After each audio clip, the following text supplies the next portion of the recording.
Hello, everybody. Thank you for joining me. This is GGF bringing you episode 1 of what's going to be a new Let's Try. So today we're checking out a game that has been out for quite a long time, I would say. I've known about them and owned them for many years now, and always meant to check them out and really didn't get a chance to boot them up anytime until recently. Not so much that I didn't have the chance, but it just kind of occurred to me like, I should check them out. So I looked at character creation and stuff, and it seems really cool. Kind of reminds me of Jeff Vogel's games from Spiderweb Software. Very cool stuff. And I thought, well, why not give the first book? There's 3 games, so why not give the first one a little look here? I'd like to play it, for many, many episodes and eventually get through it, but will that happen now that I kind of, my production has gone down a lot, actually, of recording? Just really haven't had the spirit move me to record a whole lot recently. I mean, you'll still see videos on my channel and stuff, but behind the scenes, I'm not recording that much in the past month or so. That said, maybe that'll change. I don't know. I just kind of naturally flow with these things. But anyway, this seems like a really cool CRPG, and it's called Eschalon Book 1. So this is Let's Try Eschalon Book 1 by Basilisk Games. So let's go ahead and hit play, and I don't really know what to expect beyond character creation. Okay, we have this. This looks good. The only 2 resolutions are windowed and full screen. I don't know if there's some other way to change that, but all right, let's sit back and see what this intro is like. I have not watched through this yet.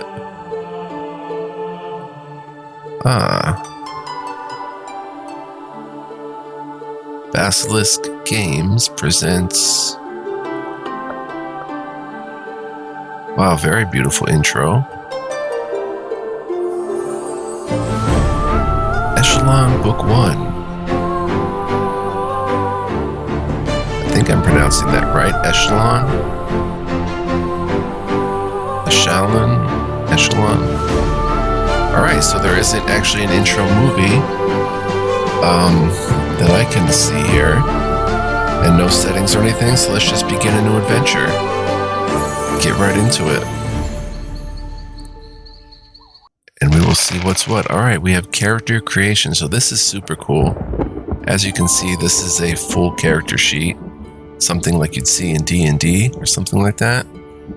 Let's start up here at the origins. Your character origin grants him certain attribute bonuses based on which region he hails from. So there's 5 options here. Let's go through them. There's the Norlanders. And they hail from the Northland Expanse, an Arctic area of permafrost and glaciers. Norlanders are of hardy build and are infamous for their ability to survive in conditions where most people would quickly succumb to death. As such, Norlanders receive a +2 endurance and +1 concentration. So we'll go over those attributes as well. We can see what endurance does. A measure of how well your character can endure physical trauma, poisons, diseases, and fatigue. It is the critical foundation of your character's max HP and all resistance scores, which we can't see here, as well as his hit point regeneration rate, and what was that? Concentration, which is the measure of your character's ability to maintain attention and mental focus, especially while distressed. It is often considered the mental version of endurance. Okay. It augments many different skills and stats that require strong mental focus, and as such, it is a critical attribute to develop for every character regardless of his specialization. So those are Norlanders. Then we have the Barian. Barians hail from the vast desolation of Baria, far to the west. It is a region of desert and scrubland where even a simple living requires a great deal of work. Barians tend to be lean and swift and can travel immense distances in a short amount of time. Barians receive a +2 speed, +1 strength. So speed, this is a turn-based game as well. Speed is a measure of how quickly your character is able to perform actions. The higher your character's speed is, the faster he can swing a melee weapon, thus increasing maximum deliverable damage. Oh, that's interesting. And the lower his base armor rating is, because he is more able to quickly evade an oncoming attack. So armor rating, we can't click that to leave it up there. Armor rating, apparently, the lower it is, the better. Okay, old school. Love it. Then there's Rifters, who hail from the Great Rift Zone of the Undersouth, a geologically active area that has been torn into deep valleys and soaring cliffs, covered in a thick forest. Rifters are of slight build and are seldom seen outside the protection of their woods. They are known to be very magically inclined and claim to have a spiritual connection with the land. They receive +2 perception and +1 wisdom. So perception is the ability to sense, channel, and utilize the arcane energies that exist below the surface of observable reality. In its slightest form, perception also affects awareness and intuition. Perception represents your character's ability to perform acts of magic and divine channeling, and is the basis for all his maximum mana points, magic resistance, and mana point regeneration rate, as well as their natural ability to spot hidden items. So quite a few things governed by perception, and the other was wisdom. Wisdom is a measure of your character's insight, common sense, and quality of judgment, as well as general cognitive abilities.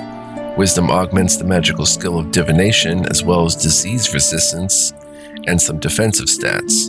Wisdom is also the only attribute that can protect your character against cursings. For healers, wisdom contributes to the amount of mana point gained every level. Disease resists some defensive stats, and the only stat that protects against cursings. As well as divination, magical skill, and general cognitive abilities. Then we have the Therish. They hail from the rolling woodlands and plains of Theramore. They are artistic and resourceful people, being expert craftsmen and merchants. The Therish are also well known for their skillful cavalry. Therish gain 2 concentration and 1 dexterity. So if we go to dexterity, it's a measure of steadiness, accuracy, hand-eye coordination, balance, and grace in physical activity. Dexterity is critical in your character's to-hit rating and his base armor rating, as well as skills such as using bows, thrown weapons, and picking locks. And then we have the Kessians. They hail from the coastal region of the northeast, from Mistfell, south along the Sasani Ocean. They are highly regarded as sailors and navigators, and are known to be expert tacticians in battle. They receive +2 wisdom, +1 intelligence. Intelligence is a measure of your character's ability to understand and retain new information, as well as his logistic skills. Intelligence also augments element resistance and his ability to identify unknown items. For magic users, intelligence contributes to the amount of mana points gained every level. Okay, so that's interesting. They're pretty cool, fleshed out backgrounds, like cool lore. I think we might be geologically active area that's been torn into deep valleys and soaring cliffs, covered in a thick forest. That sounds really cool. Very magically inclined, a spiritual connection with the land. I think we might go with, let's keep looking first. Let's look at the axiom, which describes his basic belief system, which imposes certain advantages and disadvantages to your character. So there's atheistic. The atheist has their mind grounded in observable truths. They simply do not believe in any higher spiritual power or superstitions. Because of this, they are immune to effects of curses. Wow. However, this also makes them immune to the effects of blessings and altruistic healing from a cleric. Oh, wow, that's really different. A person of druidic faith believes in the divinity of the living world itself, plants and animals, sun and rain, day and night. While outdoors, followers of the druidic faith regenerate lost hit points and mana points much faster than normally possible. However, while in dungeons or underground, they regenerate these points much more slowly than normal. Virtuous. A person of virtuous faith lives a life of altruism and serves to promote goodwill with others. Their faith often revolves around the worship of one or more deities whom they believe hold dominion over all living things. Virtuous persons automatically receive the spell Bless and can cast it at level 1 without the need for the divination skill. However, virtuous persons are much more susceptible to being cursed when in the presence of what they perceive as great evil. Nefarious. A person of nefarious faith lives a life of self-indulgence and corruption. By promoting wickedness in this life, they are ensured continued debauchery in the afterlife. Nefarious people have a 5% chance on any attack to deliver malice damage, an increase in damage gained by the use of savage and cruel combat techniques. However, they are immune to the effects of healing from an altruistic cleric or priest. And then we have agnostic. This person generally believes in some sort of higher power on a personal level, but balances this belief with observable truths and grounded ideals.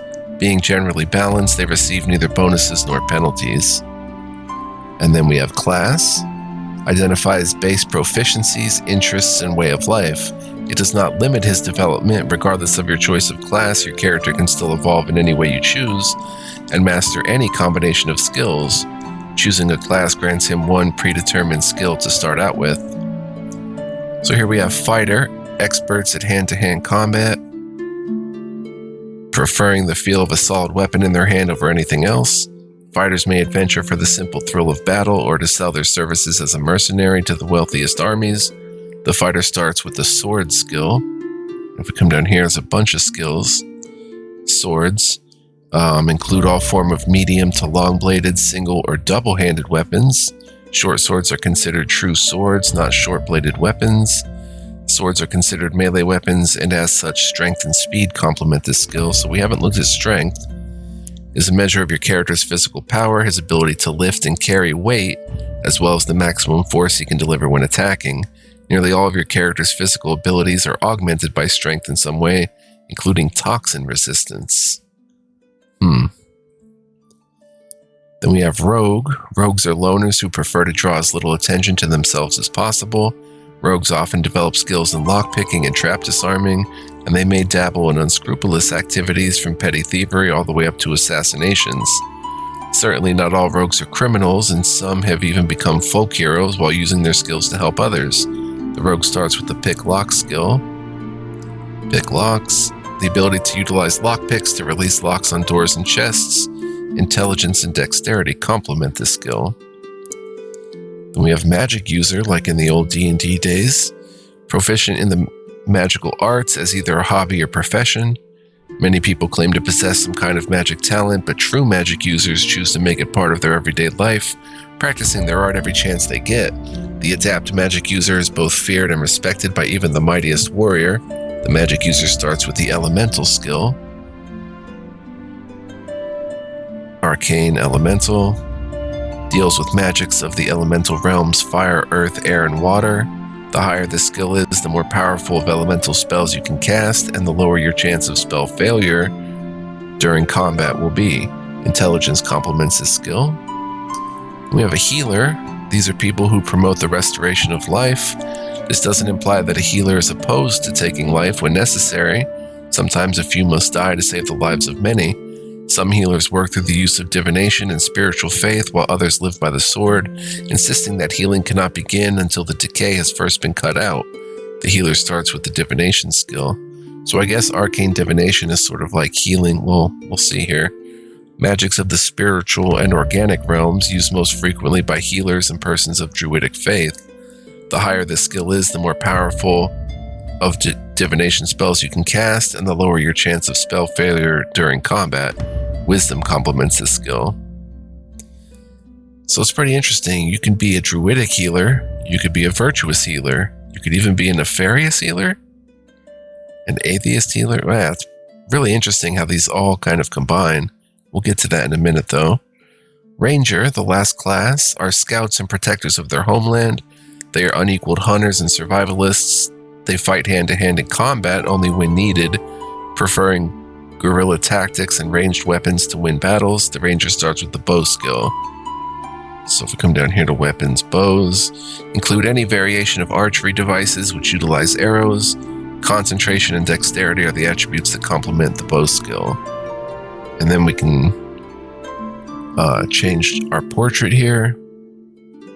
We can add our own. It tells us how to, but let's just look at the available ones.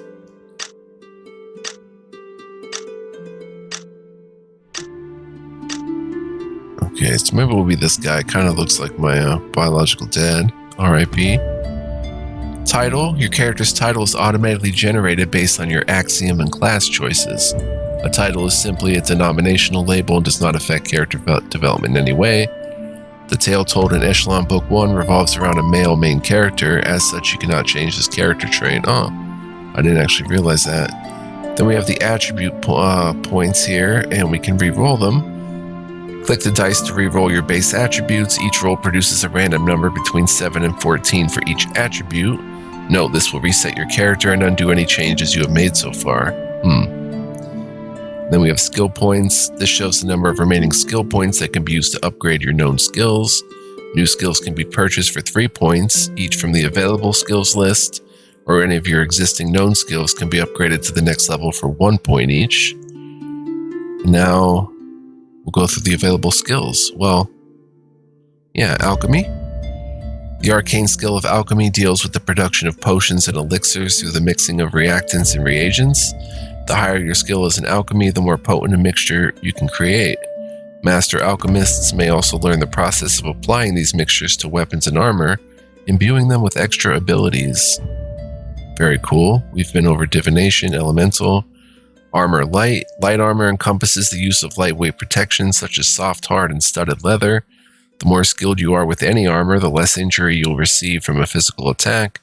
Wearing light armor on your torso, legs, or feet increases the noise of your movement by 15%, affecting your ability to move silently. Heavy encompasses the use of heavyweight protection, such as any armor fabricated from metal alloys. When wearing heavy armor on your torso, legs, or feet, increases the noise of your movement by 30%, so double that of light armor. Then we have shields. Deals with the effective use of handheld shields in combative situations. Cartography. This is interesting. The ability to accurately map your surroundings as you explore. The on-screen auto map does not work unless you have at least 1 point in the cartography skill. The auto map becomes more accurate and informative as your cartography skill increases. So the auto map will actually not work. It's interesting. Dodge allows you to avoid being attacked through evasive actions such as a carefully timed sidestep or twist of your body. When you perform a successful dodge, your opponent is thrown off balance, granting you a plus 10% to hit probability on your follow-up attack. Dodge is a passive skill and will be checked automatically each combat round. Your chance of successfully dodging any attack is 1% per point that you have in the dodge skill. Hide in shadows is the ability to utilize shadow and darkness to cover your movement. It is an automatic skill that is always active, and it grants the effect hidden in shadow if your character is in a darkened area. The higher the skill, the less darkness your character needs to utilize the skill. Also, standing next to a wall or large object increases the effect. Dexterity complements this skill. Lore is the ability to identify the strange items you discover on your journeys. Intelligence and wisdom complement this skill. Meditation is the ability to focus your mind to better resist the effects of magical attacks and extreme elements such as heat and cold. It also allows you to restore your spent mana points at a faster rate. Interesting that it better resists the effects of magical attacks and heat and cold and stuff like that. Extreme elements. Mercantile is the ability to negotiate better prices when buying and selling items from merchants. The higher the skill is, the cheaper items become when purchasing, and the more money you can get when selling items.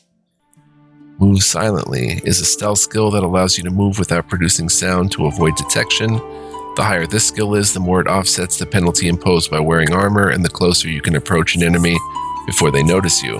When no enemy can hear you moving, the effect silent is displayed in the effects window. Dexterity complements this skill. Pick locks we went over. Skullduggery is the mechanical understanding of traps and trickery and the ability to effectively disarm them. Concentration and dexterity complement this skill. Spot hidden, the ability to passively spot hidden items, doors, traps, and abnormalities. Skill is complemented by the perception attribute. Survival is the ability to dress wounds and utilize common herbs for faster recovery of hit points, as well as increase in resistance to toxins and disease. Unarmed combat is the ability to attack a target using only your hands or feet and inflict as much damage as you would if you were holding a blunt weapon. Strength and speed are the attributes that complement that. Weapon bludgeoning. Bludgeoning weapons include staves, maces, hammers, clubs, and similar blunt force weapons. They work equally well at bashing in chests as well as skulls. Bludgeoning weapons are considered melee devices, and as such, strength and speed complement the skill. Cleaving weapons include axes, machetes, and similar chopping weapons. Cleaving weapons are considered melee, strength and speed. Short-bladed weapons include knives, daggers, and similar stabbing or cutting devices. Short swords, being larger and heavier, are considered swords and not short-bladed weapons. Short-bladed weapons are considered melee, strength and speed complement it. Swords, we went over, and finally thrown weapons include special knives, hatchets, and spears designed to be hurled at targets.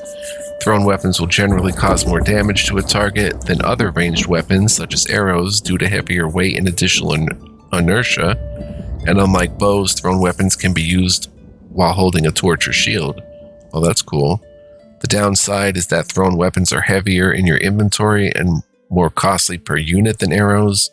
Strength and dexterity are the attributes that complement thrown weapons. So those are all the skills as well. So we've looked at all the character sheet. F12, if we just want to see that, type your name here. It just shows you.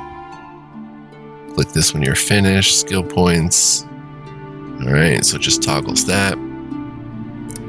So, and it takes a screenshot with Steam. I just wanted to see if we make like a druidic healer, you'd be a true druid. If we made a virtuous healer, you'd be a cleric. See, that is so cool to me. Nefarious, you'd be a warlock. Or a necromancer as a nefarious magic user. Nefarious ranger is a blighter. A rogue is an assassin, and a fighter is a berserker. Agnostic, you'd be a mystic. A theurgist, a vanquisher. A thief, a barbarian. What about a virtuous rogue, a rebel? Virtuous fighter is a paladin. You get mage, cleric, and shepherd. Druidic ranger is guardian, a druidic healer, true druid.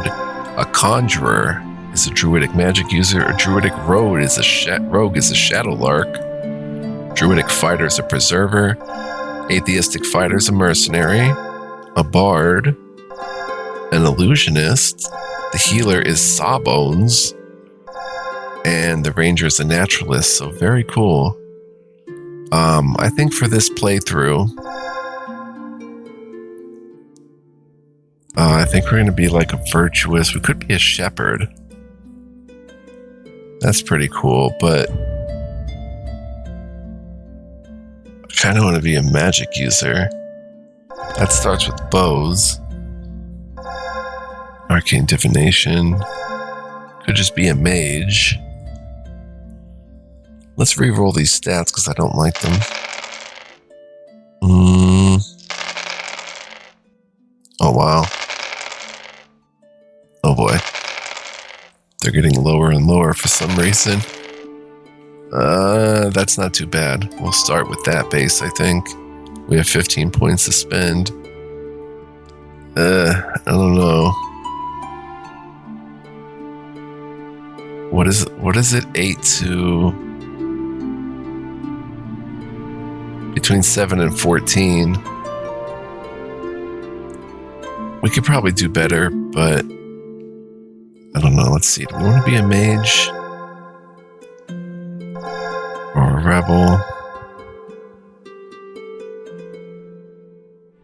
Yeah, I think we're going to start off as a mage, and I think we're going to be a rifter.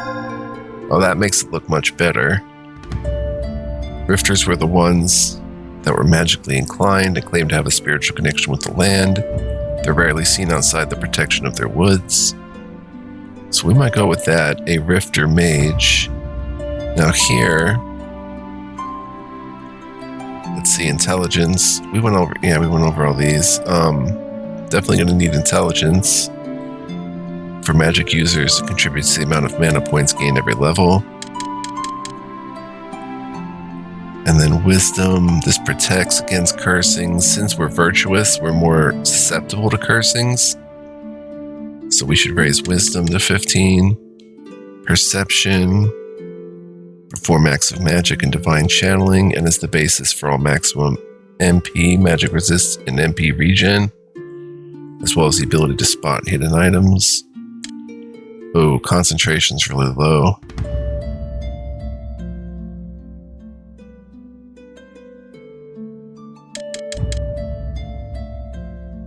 Oh boy, I don't know.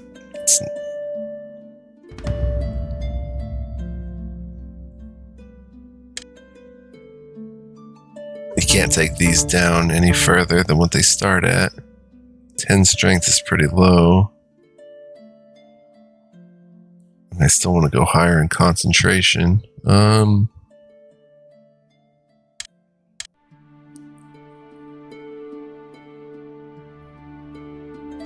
it's not too bad, I guess. Endurance is a little lower than I like, but a little bit of strength for attacking. Dexterity is to hit.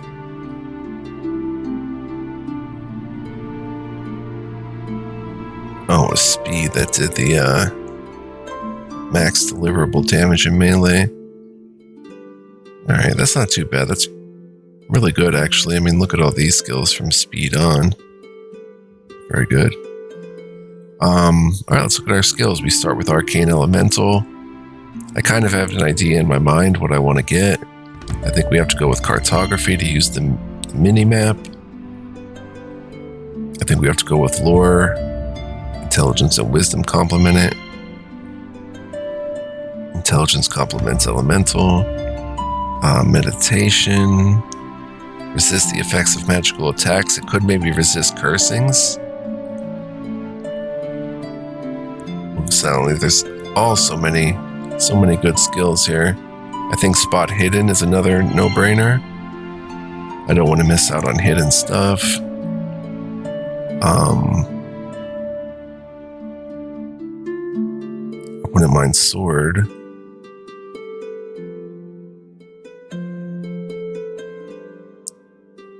Pick locks, maybe?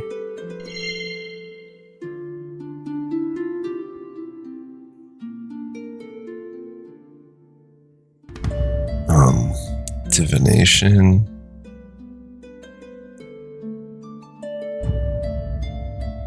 Alchemy. Armor, shields.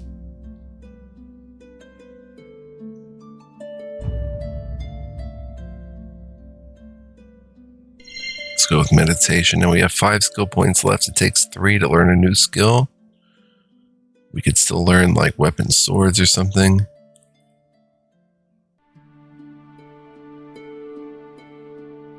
I might go ahead and learn swords. I think that's pretty fun. And we can get a second point in 2 skills like Lore and maybe Spot Hidden. And there we go. We're a Rifter Mage. Our name will be, cool typing sound, Elzarian. Looks like this is going to be the character we roll with. There's many ways you can build a character. A lot of times I like being rogue. Ranger is cool. Druidic is interesting. I mean, all these different backgrounds, but alright, let's hit continue. Ready to exit the character creator? I believe we are. Yes. Let's go, son. Oh, it's raining. Oh. Boom, here we are. You open your eyes, your head is aching, and you immediately realize you have no idea where you are. The only thing you can remember about last night is the terrible storm, the black of night cut with flashes of lightning. Then you remember something, movement in the darkness, a shadowy presence. Slowly you begin to realize that you have no memory of anything before the storm of last evening. In fact, you have no idea who you even are. It takes much effort before you're able to remember even the most personal information about yourself, your name. For a moment, you are relieved to have remembered anything at all, but alas, your relief is short-lived as you look around and assess your situation. You are standing in a strange house, in an unknown location, having little more than your name in your possession. And here we are. So, does WASD work? W. Okay, we're silent. Whoa, whoa, whoa, whoa. Why is it? Why did that happen? Okay, so we can see we have 31 hit points, 45 MP. We can carry 70 pounds, experience 1,000. Press F1 for helpful playing tips. Eschalon's game world operates on turns. Nothing happens until you take a step or perform an action. Learn to use this to your advantage. Torches on walls can be taken, so don't get caught in the dark without any extras. Click on the auto map window to see the locations you can quick travel to. To activate each location, you must travel there and touch the local marker for that area. After that, you can quick travel back so long as you're not in a dungeon or with enemies nearby. Wearing a piece of armor without being skilled in the appropriate category still gives you some physical protection, but it reduces your to-hit accuracy and the defensive bonuses you may have acquired through your dexterity and speed. The third mouse button, or the W key, will enable walk lock. That's what happened.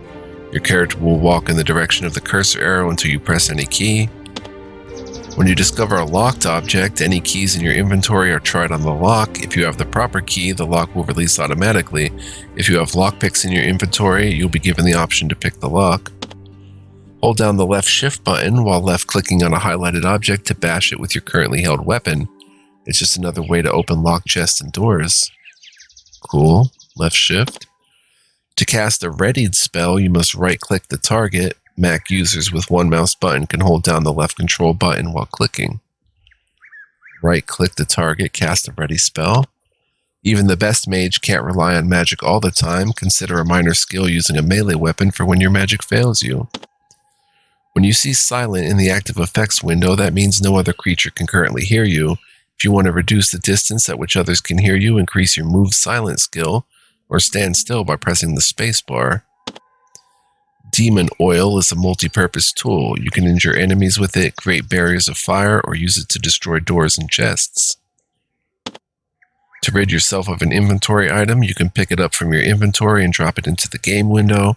However, you can also save items by placing them in chests. They will be safe until you return to retrieve them. Bashing objects is very hard on your weapons. Anytime you bash an object, you run the slight risk of destroying your weapon in the process. So don't use your expensive weapons to do the job. A spell or potion granting you cat's eyes allows you to see in the dark without producing any light. It's perfect for when you're trying to be stealthy. To make hide in shadows more effective, stay next to a wall or in a corner surrounded by several walls. This will increase the effect of the skill.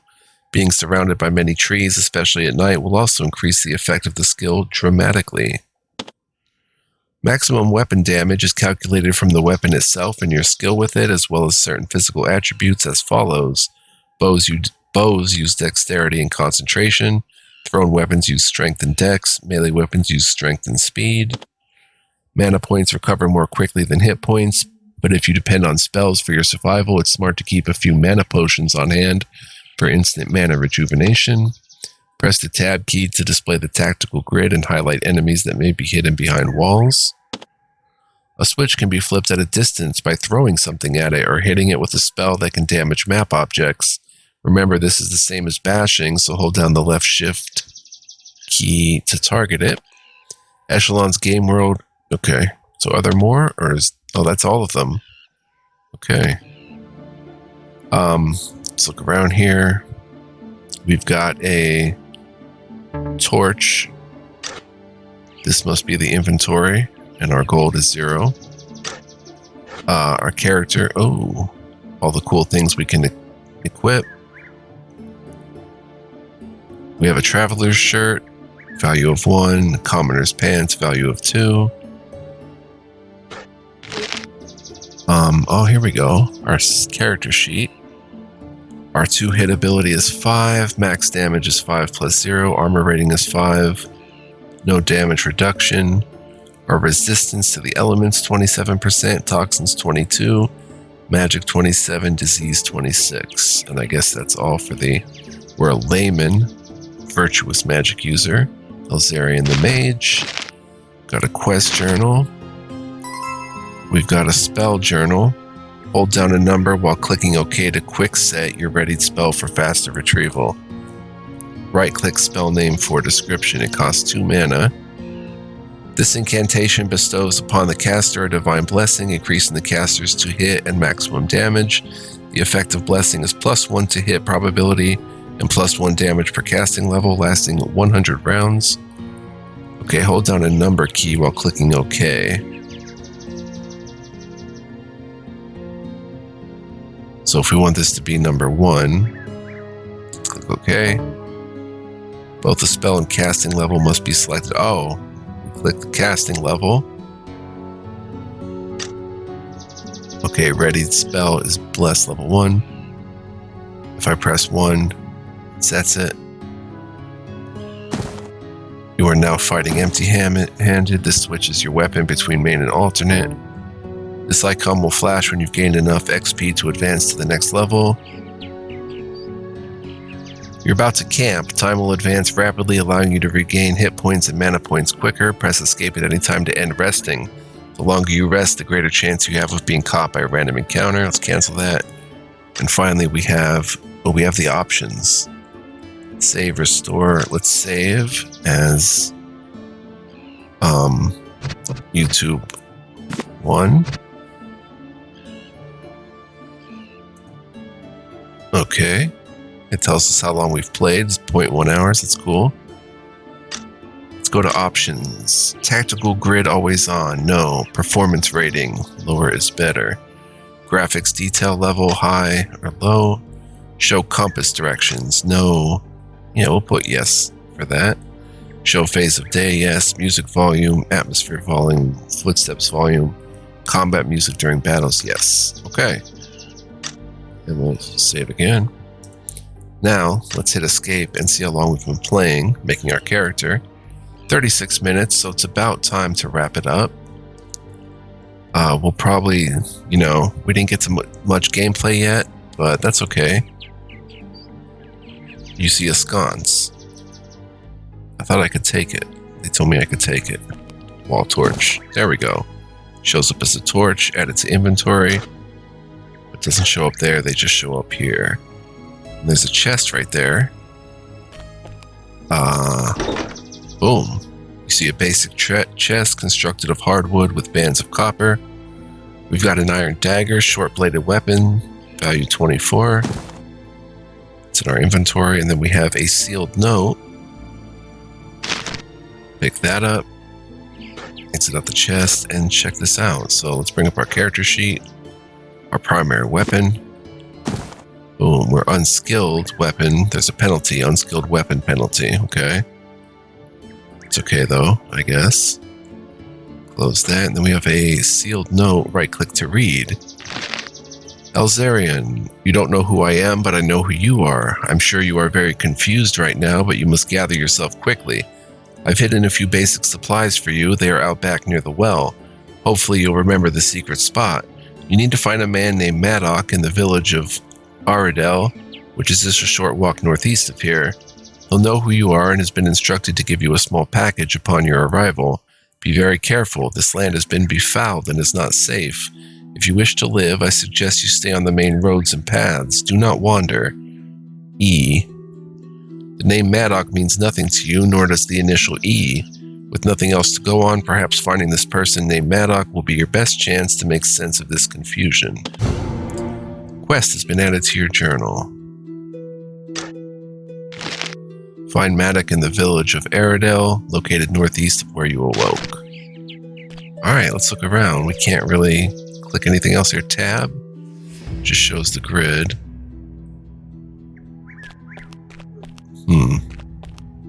Out back would be down this way. Whoa. You step outside the walls of the dilapidated house and breathe deeply. The air is humid, still saturated from last night's rain. Although you do not recognize the area around you, it seems strangely familiar. The ghostly remnants of nearby abandoned buildings look overgrown and unwelcoming. You stand for just a minute and take it in, hoping that something will trigger an avalanche of memories to crash through and make sense of all this, but nothing comes to you.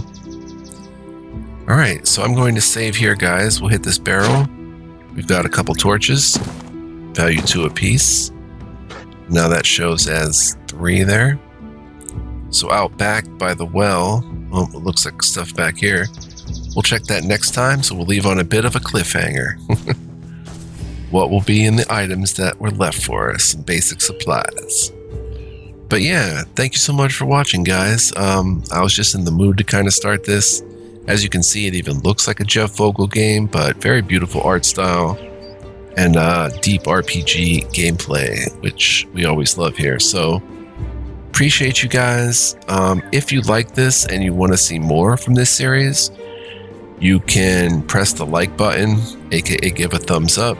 That does let me know that you want to see more, and thus more will be made. More is going to be made anyway, but it does kind of show me that you're voting for this game over others and such. You can also leave a comment. I do read and respond to all of them, so feel free to do that. And if you're new, feel free, and I invite you to subscribe and hit the notification bell to not miss any uploads, but only do any of those things if you want, guys. No pressure for me. It's all good. And yeah, I hope to see you next time. Next time we'll check out the well in this little thing here. Little bag or something. But I hope you'll join me for that. It's going to be fun no matter how far we get. We'll see how it goes. And until then, guys, go ahead and be well, live well, stay well. And much love, peace, and joy.